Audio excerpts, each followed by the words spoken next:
रावलपिंडी से, जहां पर मतरूका वक्फ अमलाक बोर्ड ने अवामी मुस्लिम लीग के सरबराह और साबिक विफाकी वजीर दाखिला शेख रशीद अहमद की लाल हवेली को सील कर दिया है। टीम ने FIA के हमरा ऑपरेशन के बाद लाल हवेली के मरकजी दरवाजे समेत 7 यूनिट्स को सील किया है। मजीद तफसीलात हासिल करेंगे डॉन न्यूज के नुमाइंदे ताहिर नसीर से। ताहिर नसीर, बताएगा हवेली सील करने की कार्रवाई की क्या तफसीलात हैं आपके पास? जी बिल्कुल, देखिए मतरूका वक्फ अमलाक बोर्ड के जो एडमिनिस्ट्रेटर है आसिफ खान, उन्होंने लाल हवेली को सील कर दिया। इस वक्त मैं लाल हवेली के बाहर मौजूद हूँ। लाल हवेली के 7 यूनिट सील किए गए हैं। अगर कैमरामैन आपको दिखा सके तो ये वो रास्ता है जो लाल हवेली के ऊपर फर्स्ट और सेकंड फ्लोर के ऊपर जाता है।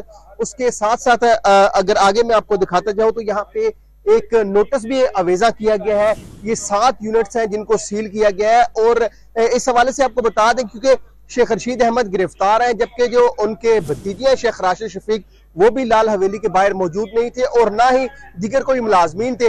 ऑलरेडी मतरूका वक्फ अमलाक बोर्ड के खिलाफ शेख रशीद अहमद की appeal Lahore high court Rawalpindi bench में पेंडिंग है, जिसकी समाअत 16 अक्टूबर को होनी है। ताम जो एडमिनिस्ट्रेटर है मतरूका वक्फ अमलाक बोर्ड के आसिफ खान, उनका यह कहना है कि लाल हवेली की रजिस्ट्रियां मनसूख की गई हैं, लेकिन इस हवाले से शेख रशीद अहमद के पास चांस है, वो चेयरमैन मतरूका वक्फ अमलाक बोर्ड के पास भी अपील दायर कर सकते हैं और इसके साथ साथ वो वजारत मजहबी अमूर से भी रुजू कर सकते हैं। ताहम आज सुबह सवेरे पुलिस, एलीट फोर्स और FIA की भारी नफरी के हमरा मतरूका वक्फ अमलाक बोर्ड के एडमिनिस्ट्रेटर आसिफ खान ने लाल हवेली को मनसूख कर दिया। अगर कैमरामैन मजीद आपको दिखा सके तो यहाँ पे ये जो सिक्योरिटी गार्ड आपको नजर आ रहे हैं, ये सिक्योरिटी गार्ड लाल हवेली के नहीं है। ये सिक्योरिटी गार्ड यहाँ पे पर्सनल कोई ड्यूटीज भी करते हैं। और इस हवाले से ये भी बताया जा रहा है कि जो मतरूका वक्फ अमलाक बोर्ड का अमला है, उन्होंने जो ये सील की है, अगर यहाँ पे मुजाहमत होती है या इस सील को खोला जाता है तो उनके खिलाफ एक और कार्रवाई की जाएगी। ताहम इस वक्त जो